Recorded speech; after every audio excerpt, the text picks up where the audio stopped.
Transmitting to you from Old Heart Radio.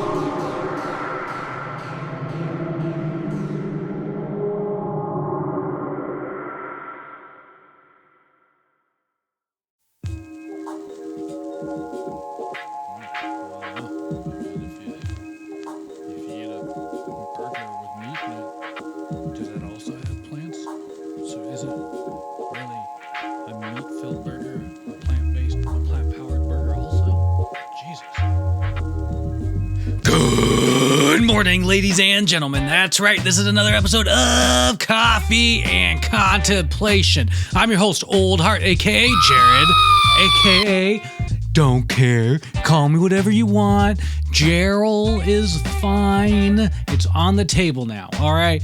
Either way, hope you're doing all right today. This is another episode of that podcast, like I said, and we are talking now. Hope you're ready to ripen up your coconut, because today is a good day for it. Like most days, I would say. Most days are good for drinking coffee, ripening your coconut, I don't know, and taking a shit, probably. Probably those three things. You do all three of those things in one day, damn good day. Okay. All right. So today we are talking about a little thing called Pseudobulbar Affect. So Pseudobulbar Affect, you might have recently seen showcased in a little movie called Joker. All right, Joker, which blew up, which became the most popular R-rated movie of last year, easily.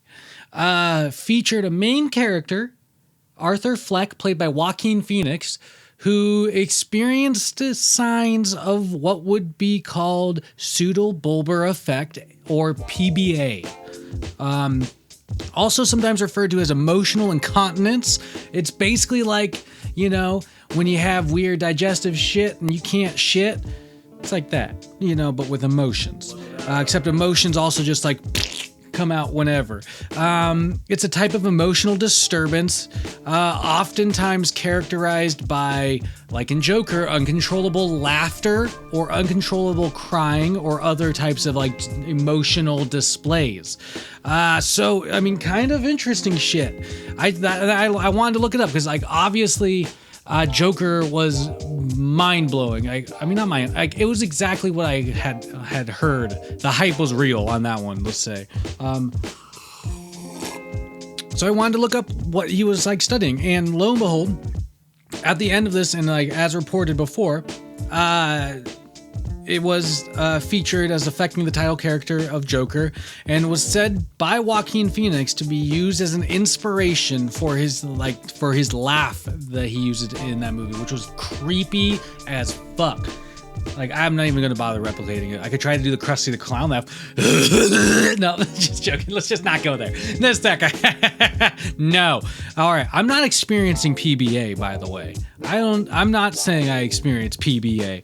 And you probably shouldn't just like throw that around either. Because it's some serious shit. It's some of the symptoms of PBA, which are said to be severe and persistent and they all sound shitty. One can be the onset of sudden and unpredictable and like seizures that can another is like durations of laughter or crying that last for several minutes, or even sometimes things like outbursts that happen several times a day. So, we're talking about, like, and you see it in the movie, which is a great example. You see, like, fits of laughter that can be directly seen, coming from an emotional disturbance, or whatever in that movie. And I imagine that's something that happens to people on a regular that experience this. It's like it must be something that triggers them, and they just maybe don't have like the proper emotional response, and it lasts either too long, it's the wrong response. Instead of crying, you're fucking laughing. Instead of like getting mad, you're laughing or whatever. I don't know. It says, what I'm reading says, many people with neurological disorders exhibit uncontrollable episodes of laughing, crying, or both, either exaggerated or contradictory in terms of like the context of what's happening. PBA, Pseudobulbar Affect, often gets misdiagnosed with clinical depression, although there are several like differentiating characteristics between PBA and depression. It does seem to get, I guess, mixed up in there.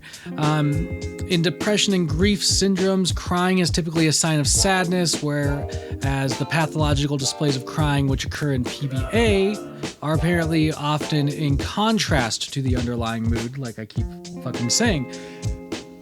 Excuse me.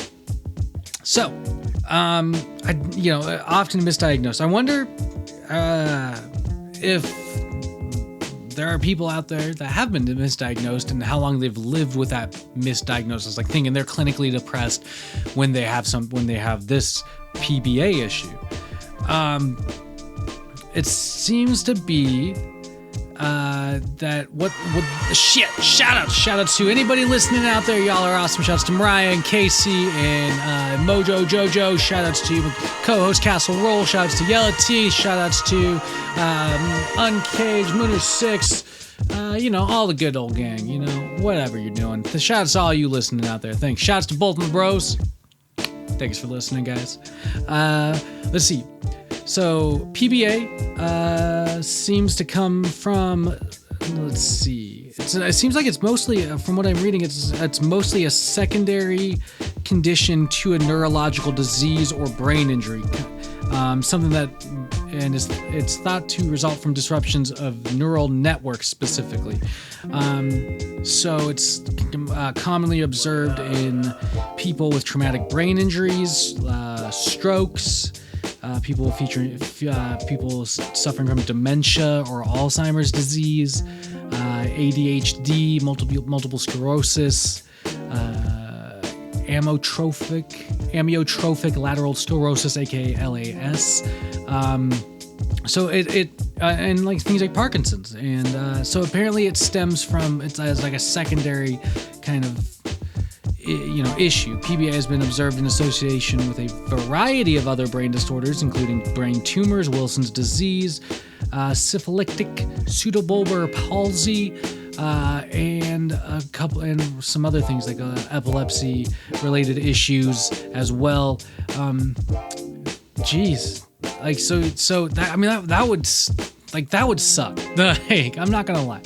This is one of those subjects that makes me like happy for my health. It would suck to have something like ALS, or to have had a stroke and then to not be able to, and then to develop the Pseudobulbar Affect, and not be able to properly display emotional responses. I guess maybe not like all the time you're having an improper or a contrasting response, but maybe just too often. I don't know. I mean, it'd be so frustrating. And that kind of brings me to like the other point of like wanting to talk about this, because it was one of those prevalent things in the Joker movie. But people with mental health issues and concerns, it's something that's still, even in modern day, even in here in 2020, gets brushed under the fucking rug, man. Some people don't want to talk, like some families don't want to talk about mental issues. Some people don't want to believe that they could be experiencing a mental health issue. And some people just don't have the resources to follow up on their concerns of mental health. And sometimes there's not enough resources to help everybody that is experiencing mental illness. And that it is in itself, especially in this goddamn country, in the United States, is a fucking shame. Like, shame on us for not providing the means to take care of our minds. The thing that sets us apart, the thing that makes us think and walk upright and run this goddamn machine that is our human body, our minds, and we don't take care of it as much as we should. people with mental health issues, they, like I said, they get swept under the rug so much, and it's a damn shame. You see people living on the street that have mental health issues that get lumped together with just drug abusers, and everybody they'll be. There's this lady that was wandering around downtown Olympia, where Old Heart's based, and for months, and she was just walking around, just like mumbling under her breath, like whore, fucker, like blah blah blah blah. Like, she'd stand in the corner and be like, "Why did you touch me, you fucking whore, you fucking asshole?" Like, she'd be like out there yelling, and like it's like this older lady who I guarantee you was not abusing drugs. Like, she was just like, her mind was fucked up, and she couldn't help what she was fucking doing, and like everybody just let her, like, she just wandered around for months doing, like, I hope that she's off getting help, because I haven't seen her in a while. But like are you telling me that I'm the only one walking around thinking like, God damn, this lady needs to get some fucking help? And not like in a malicious way, like get her off the fucking street. It's like this person is in need, and we don't have the resources, we don't have a place that we can direct somebody. It just baffles me.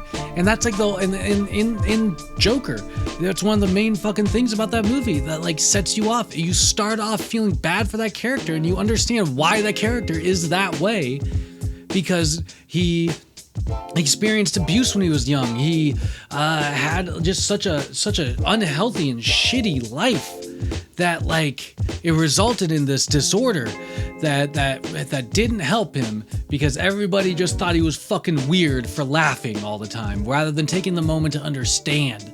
And even in the movie, they addressed the fact that Gotham City doesn't have the goddamn resources to take care of people, and so his like psychiatry appointments are fucking cut. That shit happens to real people. I don't want you to get wrapped up thinking like this is just a fictional movie thing. That shit happens to real people every single day in the United States and in other countries around the globe. All right, so we need to remember to take compassion on people with mental illness. We need to take compassion on people that, whether they have been misdiagnosed with clinical depression or actually have Pseudobulbar Affect, or PBA as they like to call it. We need to make sure we take compassion when approaching situations with everybody, not knowing where their mental is at, where their head is at, and not knowing if they have the fucking means or the resources or the support to even pursue their concerns if they have them.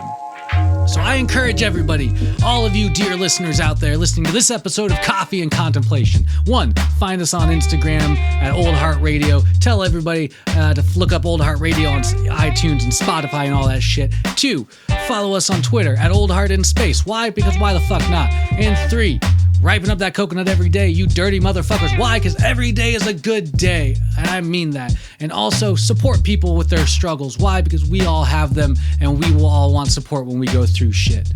So, that being said, what do we say at the end of every podcast? Keep your stick on the ice.